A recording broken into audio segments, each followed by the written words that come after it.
I will ascend into heaven. I will exalt my throne above the stars of God. I will sit upon the mount of the congregation in the sides of the north.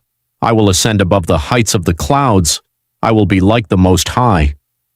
These were the proclamations uttered by an archangel, the firstborn created by God, endowed with supreme power. Yet, due to envy and a refusal to submit, he was cast down into the 18 levels of hell. It was an outcome no one could have foreseen. Is it possible that evil inherently exists alongside every living being, serving as the deep-rooted cause that leads even angels astray? Welcome to the Fallen Angels series on the Primitive Universe channel. This is the journey of how Satan became the Lord of Hell. The biblical origin, Lucifer. According to the Bible, Lucifer was the first child created in the image of God. Considered the most perfect angel, God held him in high esteem and loved him dearly. Alongside two other archangels, Michael and Gabriel, Lucifer stood by God's side to help govern the world. This angel possessed not only great power, but also breathtaking beauty. The Lord loved him deeply and entrusted him with many heavy responsibilities. However, it was this very favor that caused Lucifer to gradually become arrogant and defiant.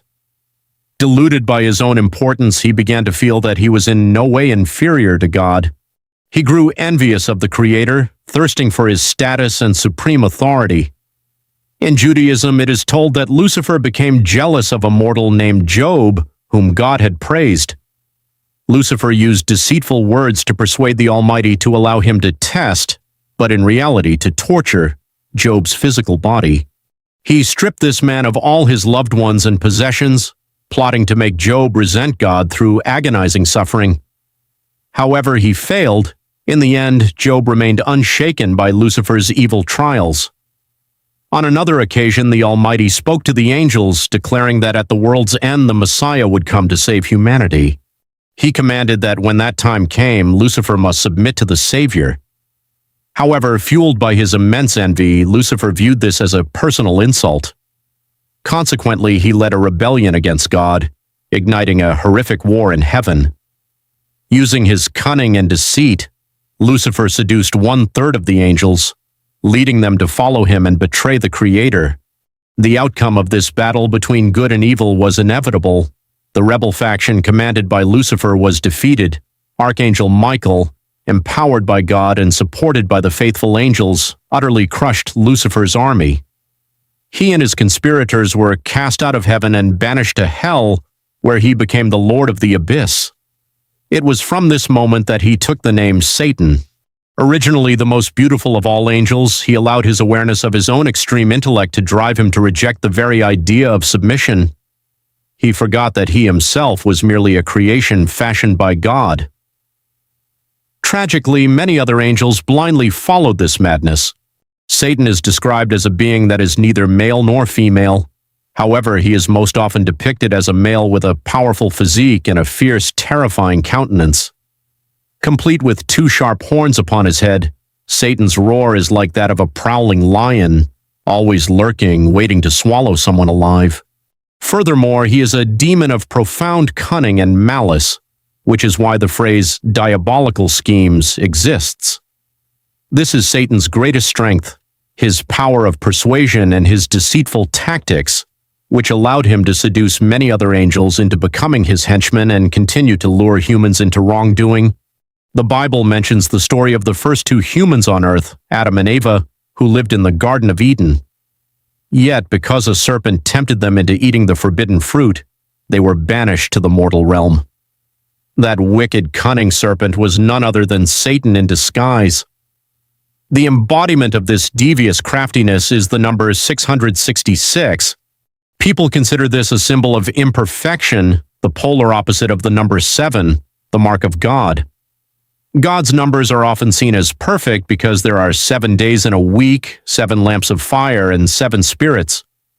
Therefore, it is believed that 666 symbolizes the temptations that lead humanity astray, causing them to commit horrific, irredeemable mistakes. The mystery of 666. According to another ancient legend, if you add the 3 sixes together, you get 18. This number represents 18 virgins, also known as virgin angels. It is said that if one finds exactly 18 virgins and performs a ritual according to specific customs, Satan will be able to return from hell. Regarding this mystical number, 666, there have been many strange phenomena linked to it. June 6, 2006. Many believed humanity was lucky when disaster did not strike on June 6, 2006, the only day in the 21st century featuring that sequence. Historical cycles. Some point to horrific global events that fall into cycles of 666 days. Specifically, if counting from August 1st, 1914, the outbreak of WWI, significant events occurred within a probability of a few weeks difference. 5 times 666 days leads to September 1923, the time of the Great Kanto earthquake, 8.9 magnitude, in Tokyo, Japan, which devastated a vast area. 11 times 666 days leads to December 1941. According to history, Japan attacked Pearl Harbor on December 7, 1941, dealing a heavy blow to the U.S. military. This event marked the official entry of the United States into World War II. Furthermore, if we take 17 times 666, it leads us to August 1945. On August 6th, the U.S. dropped an atomic bomb on Hiroshima, Japan, resulting in the first nuclear disaster in history. Even in the natural world, there are notable 666 sequences. For instance, the carbon atom, the fundamental building block of life, consists of 6 protons, 6 neutrons, and 6 electrons. Additionally, C6H6O6, a chemical formula often linked to sugars like glucose, is sometimes cited in these theories. There is also a famous structure in Egypt, though more commonly associated with the Louvre Pyramid in France, that some consider an embodiment of Satan due to its rumored connection to the number 666. Locals and conspiracy theorists have whispered that it was built for the devil because it supposedly comprises 666 glass panes. The fear of the number 666. Some people go to great lengths to avoid the number 666 as a way to escape potential misfortune. This has led to a psychological condition known as hexacosioi hexaconta fear of the number 666. In sports, in November 2013, Cassie Etter, a cross-country runner at a high school in the U.S., refused to participate in a championship race simply because her assigned bib number was 666. In technology, during the early days of personal computing, manufacturers avoided the number 666 when labeling processor speeds. Many CPUs were listed at 667 MHz, instead of the technically accurate 666.66 MHz. Because of this mystique, some remain firm believers while others dismiss it as a hoax. Believers often avoid significant activities on dates falling within a 666-day cycle and refuse to use it for house numbers, license plates, or phone numbers. Some even avoid giving birth on dates associated with the number, fearing their child might be an embodiment of evil. Despite the numerous chilling theories and evidence surrounding the devil and the mystery of 666, modern scientists maintain that these are merely superstitions with no basis in reality.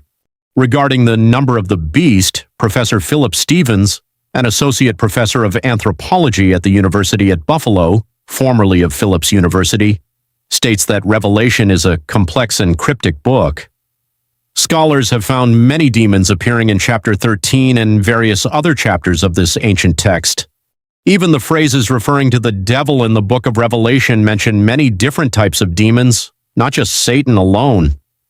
However, even if every argument could debunk the ill fortune associated with the number 666, the belief in and worship of Satan cannot be easily erased. Even when these individuals know they are worshiping evil, Satan has been revered by many since ancient times, under the philosophy that the world consists of 2 halves, good and bad, light and dark. To them, Satan is simply the representative of one of those 2 halves. The rise of Satanism and dark rituals around the 12th century, black masses appeared, featuring bizarre rituals dedicated to the Prince of Darkness, including self-mutilation and eccentric sexual acts. In the Middle Ages, the general population was quite superstitious, so the veneration of Satan was no exception. Followers of Satan believed that by worshiping the devil, they could indulge in sexual freedom without fear of bad omens or being bound by strict regulations. At that time, some Christian churches called upon believers to remain abstinent even after marriage. In many cases, married couples were only permitted a few specific months out of the year to conceive. If a couple had a child outside of these designated months, they might be forbidden from intimacy for several years as a punishment. These rigid rules made many feel suffocated, leading them to turn to Satanism to seek a life of comfort and lack of restraint. Modern Satanism. Even today, various forms of Satan worship exist with different rituals and beliefs. In the United States in 1966, a former animal trainer and hypnotist named Anton LaVey founded the Church of Satan, appointing himself the Black Pope. This organization was structured with various ranks, slogans, and its own satanic Bible. The actual rituals of this group are described as incredibly bizarre and chilling. There are tens of thousands of Satan worshippers in America, many of whom are young adults, teenagers, or individuals struggling with aggression and addiction.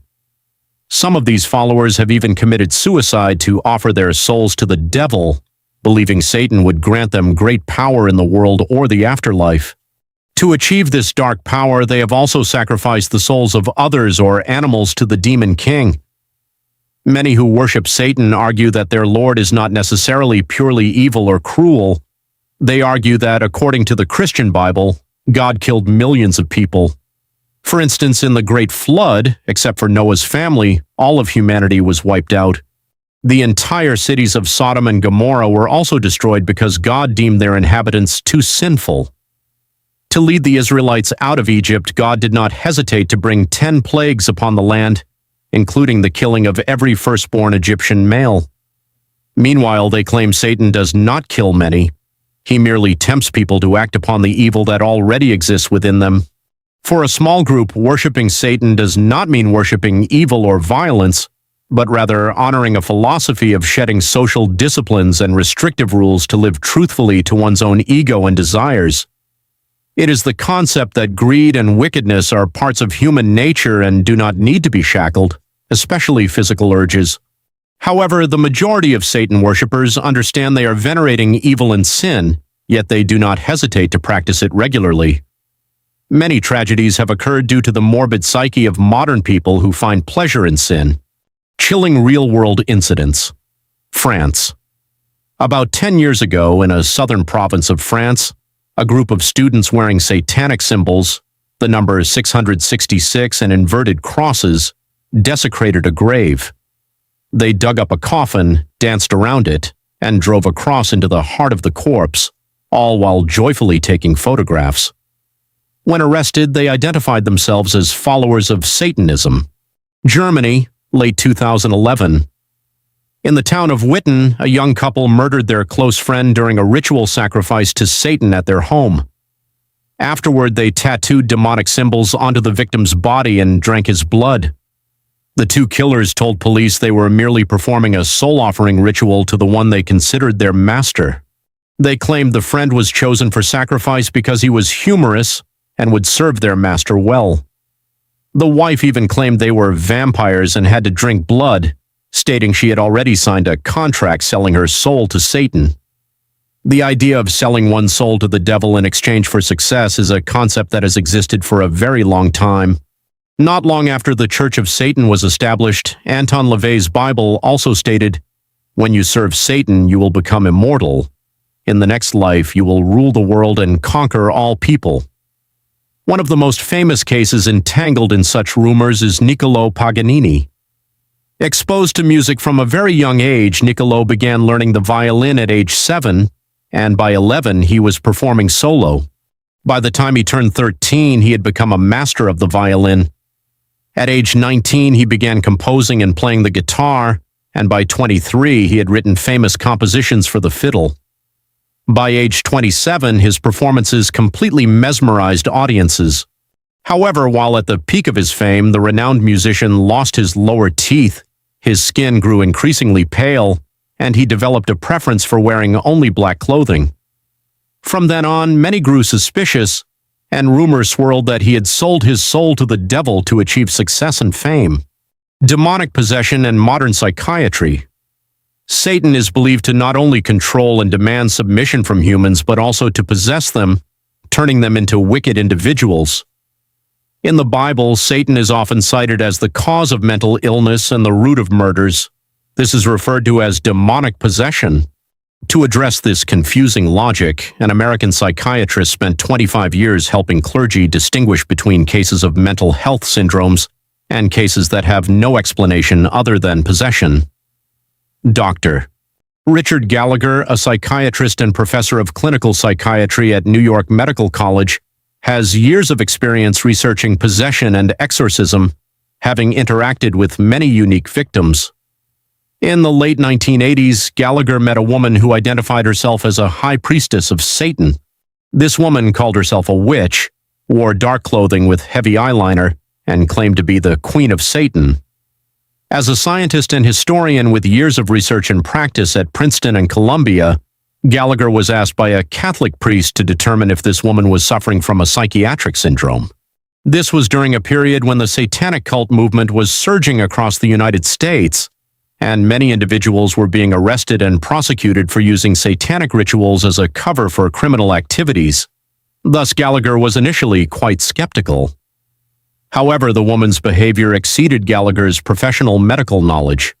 This self-proclaimed priestess was able to reveal the secrets of several people with startling accuracy, including details about individuals she had never met, such as the death of Gallagher's own mother from ovarian cancer. Witnesses also confirmed that during her rituals, the woman spoke multiple languages, including Latin, a language completely foreign to her. According to Gallagher, this was not a mental disorder, but an extraordinary ability.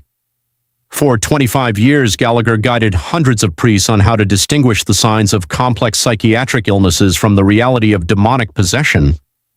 Gallagher noted that while he faced some difficulties, the spiritual and scientific aspects did not necessarily conflict. In his role as both a professor and a psychiatrist, he strove to maintain openness, respect, and empathy. This specific approach helped him differentiate between cases of possession and standard medical cases, even though many of his scientific colleagues and friends remained skeptical. Whether seen as a fallen archangel, a psychological archetype of the shadow, or a symbol of rebellion against social constraints, the figure of Satan continues to haunt the human imagination, serving as a dark mirror to our deepest fears and desires. This skepticism stems from a disbelief in supernatural forces and the fact that many have been deceived in the past. However, through careful observation of evidence gathered throughout his career, Gallagher is convinced that there is no other explanation besides demonic possession for certain extraordinary cases. According to the experience of Gallagher and the clergy members he has met, the demand for exorcisms is on the rise. Over the past decade, the number of professional exorcists authorized by bishops in the U.S. has grown from 12 to about 50. However, not everyone is as cautious as the first priest who approached Gallagher. Especially in developing countries, misdiagnoses occur, and some even apply dangerous methods like physical beatings, leading to a distorted public perception of exorcism. Gallagher has witnessed suspected cases of possession where victims exhibited behaviors such as sudden religious profanity, spontaneous and violent insults directed at sacred figures or objects, xenoglossy, understanding and speaking languages they had never learned before, often following physical or psychological trauma, abnormal strength, displaying physical power far beyond their natural capability or even levitating in the air. Hidden knowledge, knowing about the death of a stranger, the secret sins of others, or specific events happening elsewhere in real time. While the majority of Gallagher's patients suffer from psychological disorders due to family history or dissociative identity disorder, multiple personality disorder, current medical science, though it suggests parts of the brain responsible for language are being activated, cannot yet fully explain these links. Before every case, Gallagher approaches with extreme caution. As a scientist, he does not jump to spiritual conclusions, but rather informs the clergy of symptoms that simply cannot be explained by medicine. Is it possible that even veteran scientists, unable to explain the bizarre manifestations of their patients, must ultimately conclude that these are indeed phenomena caused by demonic possession. Therefore, we cannot dismiss the belief of Satanists as non-existent. For thousands of years, the demon king of legend has continued to live on in the modern world through the emergence of countless new crimes, living up to his reputation as the most aggressive of all demonic entities. But if Satan is considered the Lord of Hell, have you ever heard of the Prince of Hell?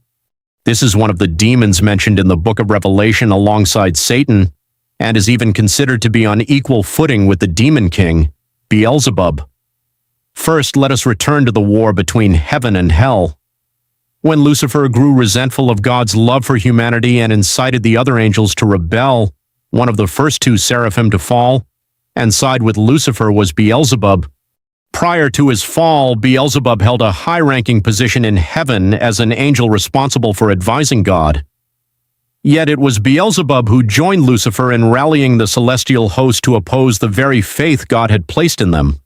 According to the records of theologian Johann Weyer and the Roman Catholic exorcist Sebastian Michaelis, after being defeated by Archangel Michael and the other loyal angels, Beelzebub was banished from heaven at the same time as Lucifer and 133,306,668 other fallen angels.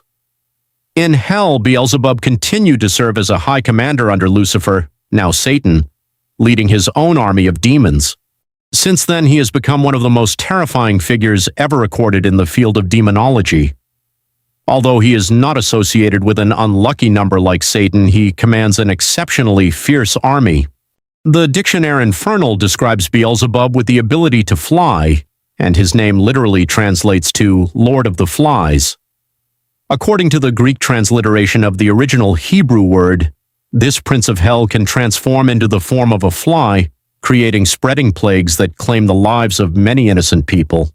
This is another reason, aside from joining Lucifer's rebellion, why Beelzebub was banished from heaven. According to the German theologian and Bishop Peter Binsfeld, the Prince of Hell, Beelzebub represents the sin of gluttony among the 7 deadly sins. The reason his image is associated with flies is that these creatures land on every piece of food they find, making it filthy and causing infectious diseases for anyone who consumes it. During the Middle Ages, plagues and famines occurred frequently. Wars between feudal powers also destroyed communities, making food scarce as people could not focus on labor and production. Consequently, gluttony and the wasting of food were considered major sins. In fact, even in modern times, this concept remains relevant. According to St. Thomas Aquinas, gluttony includes demanding expensive or rare foods, being overly picky or fussy about eating far more than necessary, eating too early or outside of proper times, eating voraciously or hopelessly. Furthermore, Beelzebub is mentioned in both the Old and New Testaments as a lord of filth. During excavations of the ruins of the Philistine city of Ekron, archaeologists discovered artifacts and reliefs carved in the shape of flies, identified as Beelzebub. It is highly likely that this demon was the explanation used by ancient civilizations for the cholera outbreaks caused by flies. The first records of such pandemics began in central India in 1817, killing millions. Subsequently, cholera broke out in several new waves, spreading rapidly across continents. It wasn't until 1854, when the pandemic had spread through Europe, that the English physician John Snow identified the source of infection. He halted the outbreak by preventing citizens from using contaminated water sources. The cholera outbreak in England ended quickly just a few days later. The World Health Organization calls cholera the forgotten pandemic because it ends only to resurge again, a cycle that has continued since the first major outbreaks. To date, the world has experienced 7 major pandemics. The 7th outbreak began in 1961 and persists to this day. Cholera infects between 1.3 and 4 million people annually, with a yearly death toll ranging from 21,000 to 143,000. Because cholera is caused by consuming food or water contaminated by bacteria, often spread by insects, the fly is one of the primary organisms contributing to the disease's transmission. Consequently, it has a devastating impact on nations with weak economies, low levels of public awareness, poor sanitation, and failing healthcare systems. Meanwhile, wealthier countries are largely untroubled by such outbreaks. In the modern era, flies are no longer a major threat in some nations because we possess numerous methods to eradicate them. However, in ancient times, the appearance of flies in massive swarms could cause horrific catastrophes for an entire community. It was also seen as a force that incited human desires and jealousy, leading to murder and war between territories. The possession of tyrants. Beyond spreading rampant disease, Beelzebub is said to possess human tyrants. By donning the mantle of power, he can incite chaos and sow seeds of misery for humanity. Numerous records claim to prove the existence of this demon. According to the accounts of the 16th century occultist Johann Weyer, Beelzebub leads a demonic army under Lucifer, the Lord of Hell, and commands a legion of flies. Similarly, the 17th century exorcist Sebastian Michaelis, in his book Admirable History, identifies Beelzebub as one of the three most powerful fallen angels, alongside Lucifer and Leviathan. He is also a prominent figure in the epic poem Paradise Lost, first published in 1667, and appears in John Bunyan's 1678 work, The Pilgrim's Progress. Specifically, Beelzebub's personality and preferences are recorded in greatest detail in the Testament of Solomon. According to the text, Solomon summoned Beelzebub to assist in building a magnificent temple in the holy city of Jerusalem. When he appeared, Beelzebub said to Solomon, "I was once an angel of the highest heaven, bright as the morning star. I bring about destruction through tyrants, causing mankind to worship demons, leading priests into lust, and stirring the jealousy of men until they resort to slaughter and create war." Thus, by identifying himself as the evening star, did Beelzebub consider himself equal to the morning star, the embodiment of Lucifer? In reality, both the morning star and the evening star refer to the same planet, Venus. The difference lies only in the name. When Venus is visible at sunset, it is called the evening star, and when it appears at dawn, it is known as the morning star. In theology, particularly within Christianity, Beelzebub is sometimes used as another name for the Lord of Hell, nearly synonymous with Satan. In certain apocryphal texts, such as the Gospel of Nicodemus, dating back centuries, Beelzebub's self-proclamation is recorded as, "I, the Prince of Hell, the heir of power, who destroys everything created since the time of Adam and his descendants, even if that is the only thing I must do." Cultural and scientific influence. The image of Beelzebub has been directly explored or served as inspiration for many famous films, books, and stories. Most notable is the Nobel Prize-winning novel by British author William Golding titled Lord of the Flies. This work consistently ranks among the best modern novels, telling the story of a group of British schoolboys stranded on a deserted island. They begin to lose control, and horrific events unfold. The central theme of the work is the chaos that humans create, which is exactly what the demon Beelzebub brings upon humanity. Even in Vietnam, specifically in the regions of Quang Tri and Gia Lai, there is an endemic bat species named after this demon lord. It is called Beelzebub's tube-nosed bat, scientific name Marina beelzebub. Belonging to the Vespertilionidae family, these bats specialized in eating insects. The pervasive nature and chaos of Beelzebub. This bat, known as Beelzebub's tube-nosed bat, scientific name Marina beelzebub, belongs to the Vespertilionidae family and specializes in eating insects. But can the intrusion and chaos caused by Beelzebub be truly considered demonic possession? When researching the Demon King Satan, we encountered this phenomenon, one that remains without a satisfactory explanation, even with scientific intervention. On the other hand, in a religious context, accusing someone of being possessed has often been a tool for humiliation or an attempt to explain abnormal human behavior.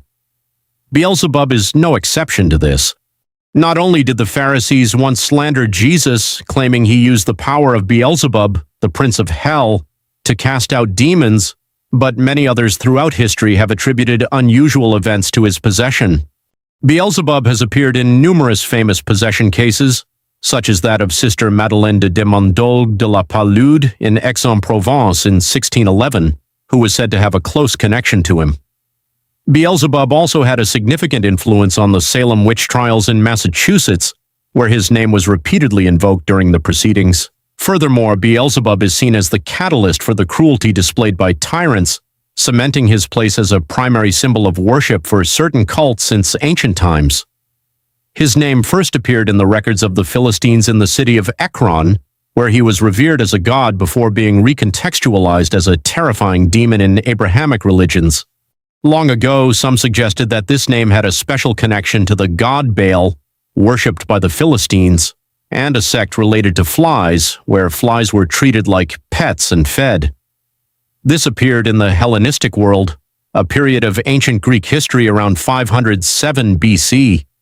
On the other hand, some consider the name a linguistic variant.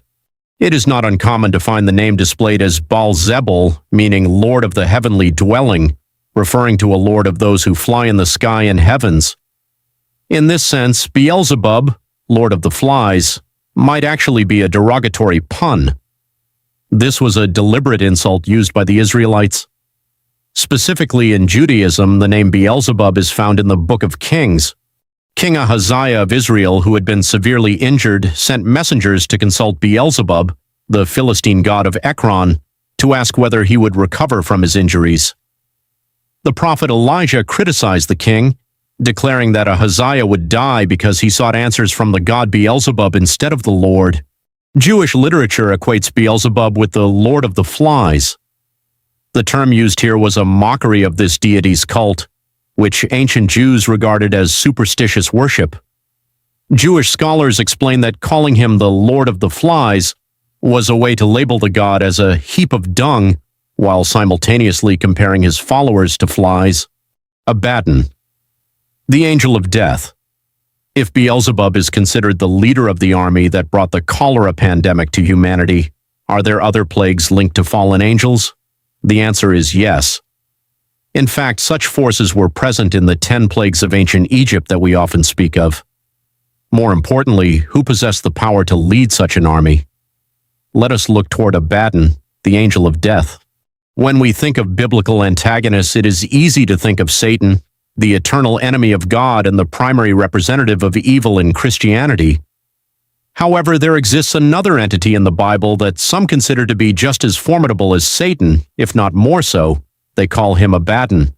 Although the presence of Abaddon in the Bible is relatively sparse and the mentions are often ambiguous, Abaddon is recognized not only as a fallen angel but also as a place of destruction equivalent to hell or the underworld. Abaddon is the angel of death and devastation and the afterlife. The name Abaddon in Hebrew implies destruction and translates to the land of devastation. Apollyon is the Greek name for Abaddon.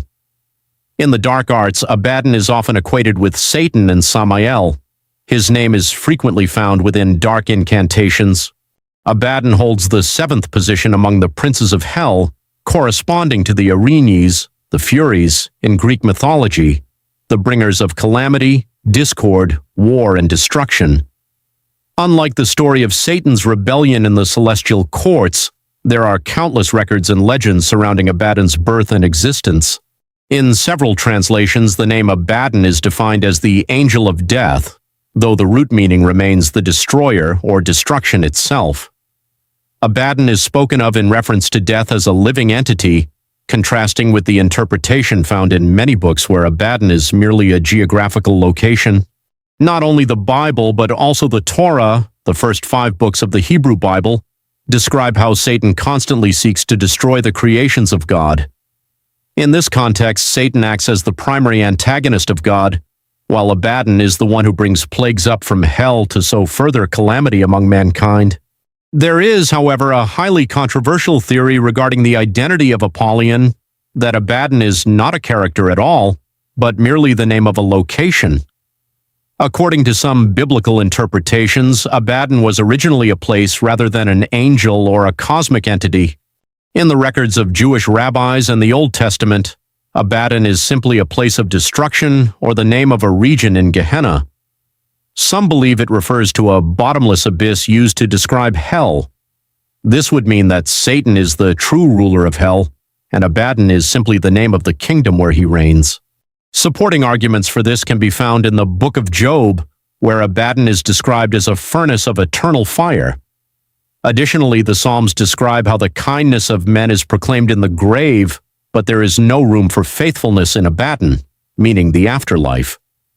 Conversely, in Revelation, Abaddon is a personification for the king of the abyss, the deepest bottom of hell. Revelation also provides the Greek version of this name, Apollyon, which is likely related to Apollo, the god of disease and devastation. Furthermore, you might be surprised to learn that in the Dead Sea Scrolls, religious documents belonging to the Gnostics, an ancient religious group that advocated for the rejection of material life, Abaddon played a vital role in the creation of the first human. According to this tradition, God assigned him the task of finding and gathering pieces of clay to serve as the material for creating the world's first man, Adam. At this point, he became a guardian angel for humanity, possessing such immense power that both angels and demons feared him.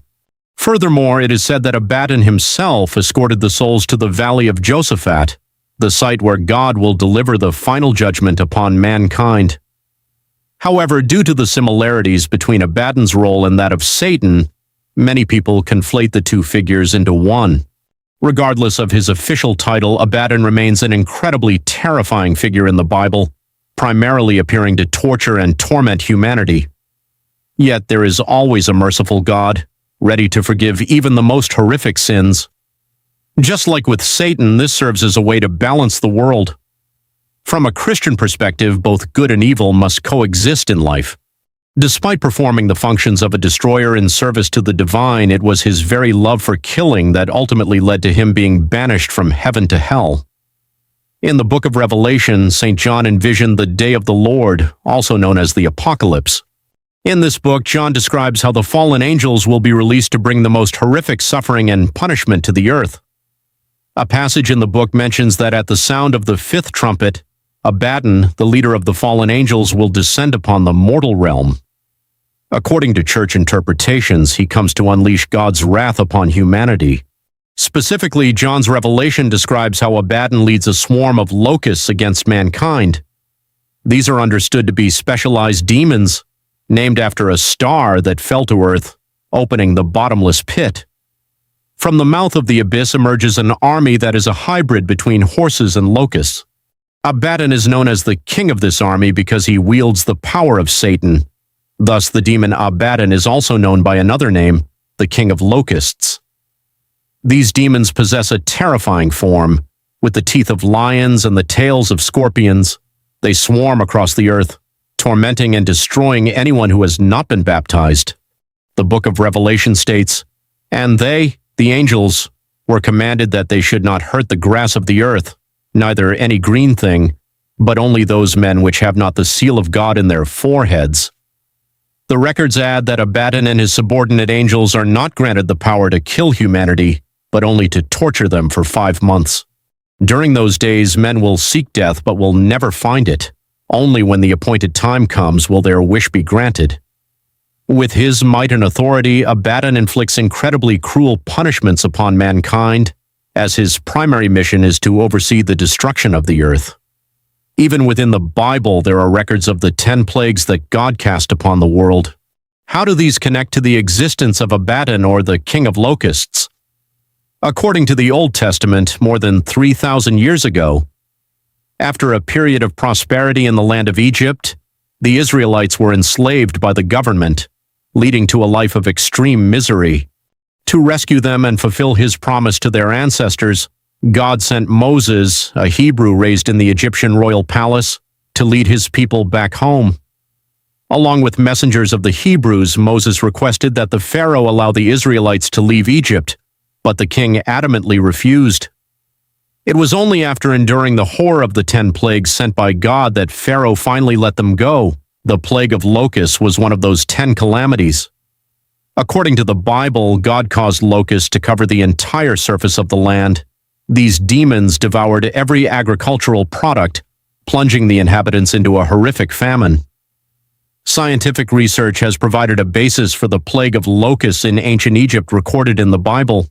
Scholars suggest that the army of millions of locusts attacking Egypt at that time could have been triggered by the eruption of the Santorini volcano, located about 700 kilometers from the Egyptian Mediterranean coast.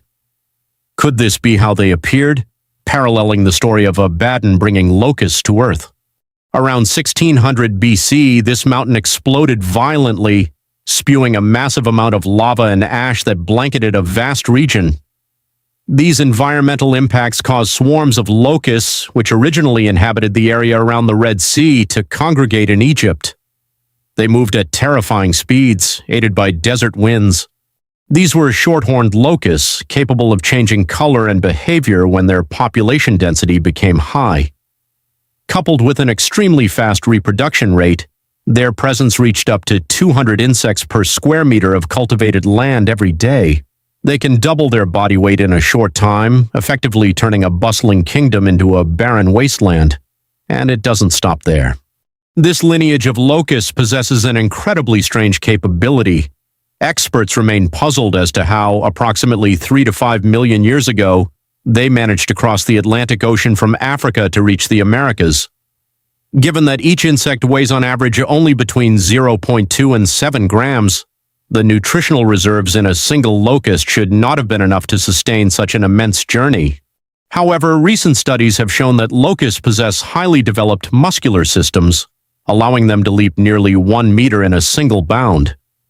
Swarms are capable of traveling anywhere from a few kilometers to over 100 kilometers per day, or up to 3,500 kilometers per month, equivalent to the speed of a Category 12 typhoon. A locust's vision is also extraordinary. They can process more images per second than a human. They react instantly to moving objects in close proximity, allowing them to dodge collisions before they occur. This unique trait enables locusts to move in massive, dense swarms with a level of coordination that, to the ancient world, seemed like something only the divine or the diabolical could achieve. A swarm of locusts with a density of up to 80 million individuals per square kilometer can level anything in its path. This swarming behavior is linked to their mating and egg-laying habits. Locusts typically concentrate their eggs in mass within a narrow area, leading to a synchronized hatch. Each egg pod contains up to 120 eggs, and they reach maturity in just half a month. From birth, the nymphs possess an instinctive habit of living and moving in groups. Furthermore, communal living helps them maintain body temperature, a vital survival factor for these insects. Their movement patterns are equally peculiar. It only takes one locust to take flight for the entire swarm of millions to follow, creating a locust storm. Heavy rain during the breeding season is also a factor that accelerates their growth. Throughout history, there have been certain years known as locust years, when these winged creatures wreaked havoc. In the United States, between 1874 and 1875, these flying animals spread from the eastern Rocky Mountains to Iowa and into the Canadian prairie provinces. The hardest-hit areas were Nebraska, Kansas, and the Dakotas. Researchers believe that specific swarm contained over 120 billion insects, making it the largest recorded in history. The 21st century has only just begun, yet it has already recorded several locust plagues. In June 2001, Russia was devastated by a disaster when swarms of hundreds of millions of locusts swept through and destroyed a vast agricultural region. In just 1 week, these insects decimated over 28,300 hectares of sugar beets and grain. More than 80,000 hectares of cropland were ravaged, and the total area infested with these pests caused damages nearing $2 million. Millions of dollars were spent to cope with this pandemic. At the same time, neighboring regions like Georgia and Kazakhstan, as well as China, suffered through the same horrific locust disasters. In 2019, a massive swarm estimated to include hundreds of thousands of locusts descended upon Las Vegas, Nevada in the United States, throwing the daily lives of residents into chaos. According to local media and experts, unusually wet weather was considered the primary cause of this mass invasion. Prior to that, the most recent locust migration in Las Vegas had occurred around 2012 to 2013. Even today, locust plagues continue to ravage our planet. Most recently, the phenomenon appeared in February 2021, when Kenya and other parts of East Africa faced their worst locust infestation in over 70 years. Billions of desert locusts from the Arabian Peninsula flew in and swept across African nations, destroying crops and livestock pastures. With what has been happening, given that we ourselves are living witnesses to these phenomena, perhaps there is some basis for a belief in a Lord of the Locusts. Can we find a connection to Satan, or perhaps another fallen angel who appeared even before the Demon King?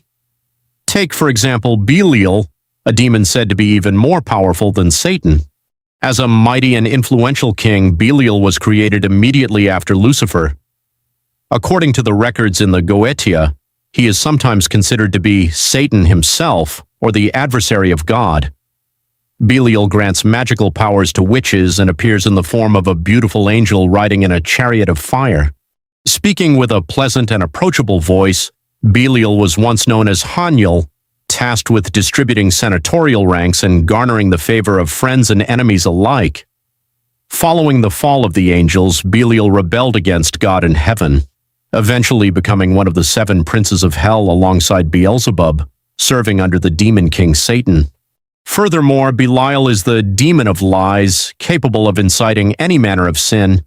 He is the lawless fallen angel who seduced other celestial beings away from the path of righteousness. Along with Satan, he is also recorded as the 68th demon in the list of the 72 lesser keys of Solomon. While Beelzebub is among the strongest, Belial is often regarded as the ultimate leader of the wicked. Perhaps the most graphic description of Belial depicts him as a two-faced demon, both male and female. The left half is the decaying body of a woman, while the right half is the rotting body of a man, featuring the talons of an eagle and the hooves of a goat. When summoned, he may take a more pleasing yet still imposing form, a man carrying a sword, riding upon a horse of fire. Numerous other occult works include Belial in the list of the 10 most powerful demons. He is often described as a multifaceted liar who only speaks the truth when threatened. In the testaments of the 12 patriarchs from the Old Testament, the demon is depicted as an enemy of God and an expert in manipulation. The text states that the sin of lust brings Belial closer to mankind while gradually alienating them from God. In the Talmud, according to the interpretations of Jewish rabbis, Belial is not mentioned through supernatural descriptions but rather through parables, illustrating a demonic personality. In the Satanic Bible by Anton LaVey, he is the embodiment of wrath. However, across different classifications of the 7 deadly sins, the demon representing wrath varies. Some name Beelzebub, while others cite Belial or Satan. One apocryphal text even describes Belial as the angel of sin, asserting that he is the true ruler of this world. Belial manifests as a profane creature, reveling in the pleasures and pains of the flesh. He resides in the city of Ararange, a jagged fortress of obsidian built upon the maw of a volcano. In later literature, Belial continues to appear in works such as The Ghost of Lincoln or as the Master of Lies in the writings of Graham Masterton. It is no coincidence that Belial is ranked alongside or even above the demon king Satan. By the command of Lucifer, both when he was an angel and later as a high-ranking demon of hell, Belial wielded horrific power. In the distant past, he posed such a massive threat to the land of Egypt and its entire dynasty that some believe Belial could have defeated Mundus, even when the Prince of Darkness was at his peak. As an angel, specifically under the command of the cherubim, Belial was capable of slaying numerous angels during the war in heaven. As a demon, he slaughtered vast demonic armies that dared to oppose him or any of the other 7 great kings. He was even capable of holding his own in combat against Sparta, who was also at the height of his power, for a long duration before finally being defeated by the Dark Knight. After being freed from his imprisonment, Belial's power and strength remained undiminished and unhindered. He was just as formidable as he had been thousands of years prior while confined in Tartarus. His emergence from hell into the human world sent shockwaves that supernatural psychics could feel from miles away. His first true display of power upon his return was the total destruction of New Mexico in a massive explosion of hellfire simply by snapping his index and ring fingers. Furthermore, Belial was capable of taking on multiple werewolves at once before easily overpowering them, as well as defeating a Nero who had fully awakened his devil trigger. Using only his bare hands and raw power, he could withstand both Dante and Virgil in their advanced devil forms, even as they unleashed their full demonic potential. Despite his terrifying proficiency with demonic energy and his manipulation of hellfire, Belial actually prefers physical combat. He is fast and strong enough to catch opponents off guard. A single kick was enough to send Dante flying through a wall and out into the street. He is also highly skilled with his Stygian scepter, using it to hold his own against Nero, Virgil, and Dante simultaneously. When in his devil trigger state, Belial's physical and demonic strength skyrockets. He can wipe out a pack of wolves from the Order of the Sword with a single blow and even outclass Dante in a swift sword duel. However, it wasn't until the Sons of Sparta activated their Sin Devil trigger that Belial finally found himself significantly overwhelmed. Despite his own boundless power, every demon mentioned seems to lead a particular army of evil intended to bring calamity to mankind, and Belial is no exception. However, there are no specific records regarding a name for his forces, unlike Abaddon's army of locusts. All we know of Belial's strength is that he commands 80 legions of demons and 70 legions of spirits. He is said to grant powerful familiar beasts to summoners if that is what they desire. Consequently, anyone summoning Belial must provide offerings or sacrifices, otherwise he will not provide true answers to their requests. Yet even with sacrifices, he does not dedicate much time to being helpful. He is the demon of lies, deceit, and guile, fittingly since the name Belial translates to worthless. Therefore, any promise he makes is essentially meaningless. He only speaks the truth when threatened, but in reality, almost no one dares to threaten Belial except for Satan himself. Despite this, Belial is sometimes evaluated as the most elusive or ambiguous of the four great princes, leading to some inconsistent information. Some suggest that Belial might simply be another manifestation of Satan. This mystery has made him a prominent figure in the study of demonology. As a prince of hell and the prince of the north, he has the power to reconcile feuds between enemies and guide those who enter a covenant with him toward success. However, he remains ranked among the most dangerous entities. If a proper price is not paid, Belial will not provide a satisfactory answer and may even provide false information. In fact, these details are reflected in the book The Lesser Key of Solomon, edited by Aleister Crowley in 1904. Through that work, we not only learn how to summon them, but also discover their appearances, personalities, traits, and abilities. While summoning them is crucial, what is more important is knowing how to control them and bend them to one's will. I have never heard of anyone, aside from King Solomon, who was able to fully command them. Solomon was the king who inherited the throne from King David at the age of 12. According to the Old Testament, God appeared to Solomon and said, "Ask what I shall give thee." Solomon replied, "Give me now wisdom and knowledge that I may lead this people, for who can judge this thy people that is so great?" God said to him, "Because this was in thine heart, and thou hast not asked riches, wealth, or honor, nor the life of thine enemies, neither yet hast asked long life, but hast asked wisdom and knowledge for thyself, that thou mayest judge my people. Wisdom and knowledge is granted unto thee, and I will give thee riches and wealth and honor, such as none of the kings have had that have been before thee, neither shall there any after thee have the like." The Ars Goetia, the Art of Solomon, recounts that during his lifetime, King Solomon possessed the ability to summon and command 72 powerful magical demons. However, fearing their immense power, King Solomon cast a spell to seal them within brass vessels and cast them into a deep lake.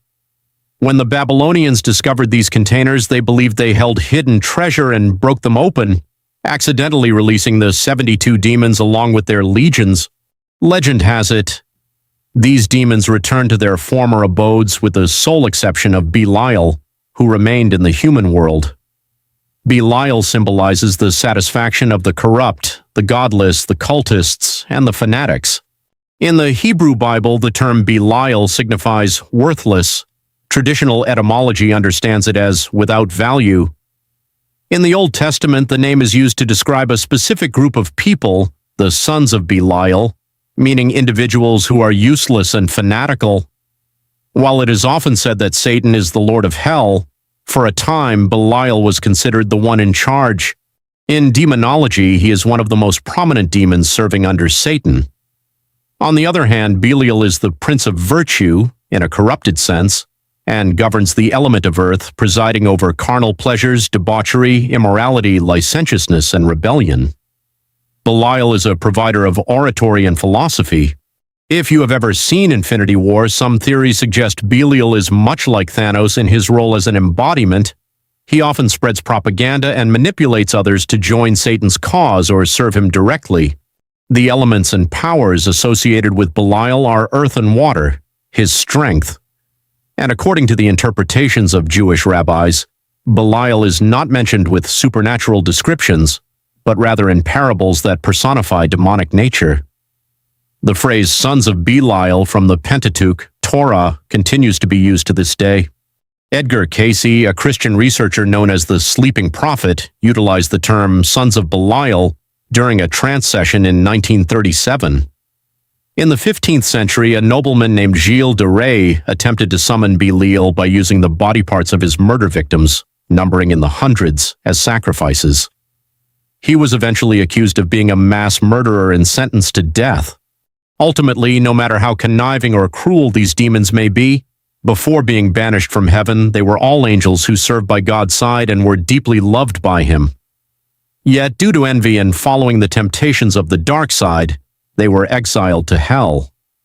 Please leave a comment with your own beliefs regarding these angels. Thank you all for your interest and for following along. Don't forget to like, subscribe,